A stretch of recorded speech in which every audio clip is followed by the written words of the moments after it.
Hello student, कैसे हैं आप लोग। तो हम लोगों ने क्लास 12वीं की भूगोल पढ़ना शुरू कर दिया था, जिसका नाम था मानव भूगोल के मूल सिद्धांत। उसमें से पूरा चैप्टर हम लोगों ने पढ़ लिया है। आज हम लोग उस एनसीईआरटी का सोल्यूशन करने वाले हैं, ठीक है। तो आइए आज सोल्यूशन करना शुरू कर देते हैं। तो अभ्यास पहला चैप्टर पहला, ठीक है। इसका आज हम एनसीईआरटी सोल्यूशन करने वाले हैं, एनसीईआरटी सोल्यूशन, ठीक है।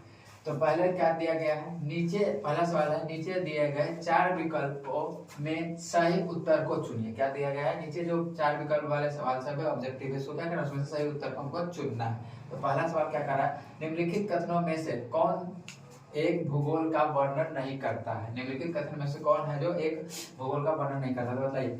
समकालीनात्मक अनुशासन करता है कि नहीं, तो ये इसका भूगोल का वर्णन कर रहा है, ठीक है। मानव और पर्यावरण के बीच अंतर संबंधों का अध्ययन क्या करते हैं, तो भूगोल कर रहा है, भी भूगोल का वर्णन कर रहा है, लेकिन आप पर क्या चीज पर ध्यान देना है, नहीं कर रहा है, ठीक है। देखिए तो द्वैत पर आधारित, ये भी बात सही है। देखिए प्रौद्योगिकी के फलस्वरूप आधुनिक समय में प्रासंगिक नहीं है, यह बात प्रासंगिक है, ये क्या कह रहा है, नहीं, यानी कि इसके बारे में ये गलत बात कर रहा था। ये बात आंसर क्या हो गया, ये वाला डी नंबर ऑप्शन हो गया। चलो ठीक है, अगला सवाल में।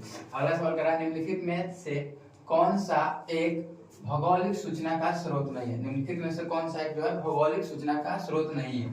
तो यात्रियों के विवरण, जो यात्रियों द्वारा विवरण दिया गया, ये बात तो सही है कि भाई एक भौगोलिक सूचना का साथी है, ये बात सही है।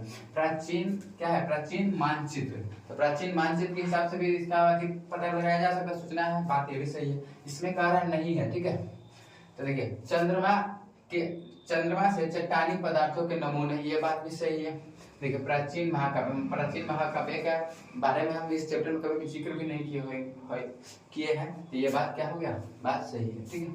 नेक्स्ट आइए, क्या करा, निम्नलिखित में से कौन सा एक लोग और पर्यावरण के बीच अन्योन्य क्रिया का सर्वाधिक महत्वपूर्ण कारक है, ठीक है। तो सर्वाधिक महत्वपूर्ण कारक क्या है, तो बुद्धिमत्ता नहीं है, प्रौद्योगिकी, तो ये बात सही है, प्रौद्योगिकी होगा। लोगों के अनुभव, बात नहीं है। मानवीय भाईचारा, ये भी ऐसा नहीं है। ये चीज क्या, सर्वाधिक लोग और पर्यावरण के बीच में सर्वाधिक अन्योन्य क्रिया क्या चीज है, तो फैक्टराइजेशन, प्रौद्योगिकी, ठीक है। नेक्स्ट आइए, क्या करा, निम्नलिखित में से कौन सा एक मानव भूगोल का उपगमन नहीं है। निम्नलिखित में से कौन सा मानव भूगोल का एक उपगमन नहीं है। तो पिछले कक्षा में हम लोगों ने उपगमन के बारे में पढ़ा था। तो देखिए, तो क्षेत्रीय विभिन्नता होता है, बात सही है। मात्रात्मक विभिन्नता ये होता है कि नहीं, तो ये भी होता है, ठीक है। हमको क्या चाहिए, नहीं पर, तो नहीं पर स्थानीय संगठन और क्या है, अन्वेषण और वर्णन। अन्वेषण और वर्णन के बारे में पढ़े हैं, लेकिन हमसे क्या पूछा, उपागम नहीं है, उपगमन नहीं है, तो स्थानीय संगठन के बारे में हम लोग नहीं पढ़े थे, ये चीज नहीं है, ठीक है। ये हो गया। अब अगला दूसरा सवाल क्या कर रहा है, निम्नलिखित प्रश्नों का उत्तर लगभग 30 शब्दों में दीजिए। क्या कर रहा है, निम्नलिखित प्रश्नों का उत्तर लगभग 30 शब्दों में दीजिए। तो देखिए, क्या पहला सवाल क्या कर रहा है, मानव भूगोल को परिभाषित कीजिए। क्या कीजिए, परिभाषित कीजिए। क्या कर रहा है, मानव भूगोल को परिभाषित कीजिए। तो देखिए आंसर में क्या लिख सकते हैं, मानव भूगोल की परिभाषा, क्या लिखेंगे, मानव भूगोल की परिभाषा लिख के इसको अंडरलाइन करके अभ्यास लिख के लिखेंगे, मानव भूगोल वह शाखा है जिसके अंतर्गत मानव की उत्पत्ति से लेकर वर्तमान समय तक उसके पर्यावरण के साथ संबंधों का क्या करते हैं, अध्ययन करते हैं। इसी को क्या कहते हैं, मानव भूगोल कहते हैं, ठीक है। और ये 2-4 एग्जाम परिभाषा और भी दे सकते हैं। रेडजल के अनुसार क्या था कि जो पृथ्वी और मानव के बीच में जो अंतर संबंध है, इसके क्या कहते हैं, मानव भूगोल कहते हैं। और उसी का एक शिष्या थी, क्या थी, एनएल सैंपल, जिसने क्या कहा था कि अस्थिर पृथ्वी और गतिशील मनुष्य के बीच जो अंतर संबंध है, इसको क्या कहते हैं, मानव भूगोल कहते हैं। तो वो भी 2 एग्जाम्पल दे सकते, 2 परिभाषा दे सकते। एक हम दे दिए, आप उस तीनों में से कोई भी लिख सकते हैं, ये या तो वो दोनों में से, ठीक है।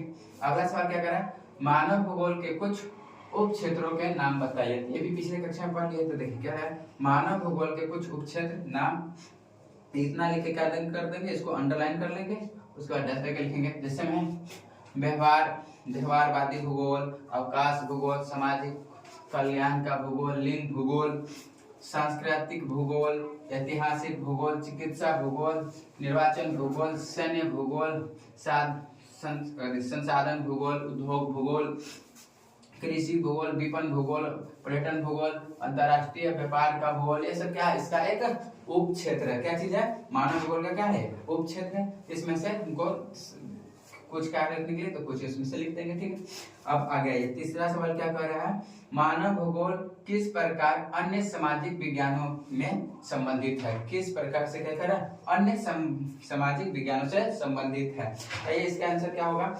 मानव भूगोल की प्रकृति बहुत ही अंतर विषयक है। क्या चीज, बहुत ही अंतर विषयक है, क्योंकि इसमें मानव तथा प्राकृतिक पर्यावरण के साथ के मध्य अंतर संबंधों का अध्ययन किया जाता है। ये जो होता है मानव भूगोल, इसमें क्या होता है, प्राकृतिक और मानव के बीच में जो अंतर संबंध है उसके बारे में अध्ययन किया जाता है। इस प्रकार अनेक सामाजिक विज्ञानों से मानव भूगोल का क्या गहरा संबंध, इस प्रकार से देखा जाए तो क्या होगा, मानव भूगोल का क्या होता है, अनेक सामाजिक विज्ञानों से क्या हो रहा है, गहरा संबंध है।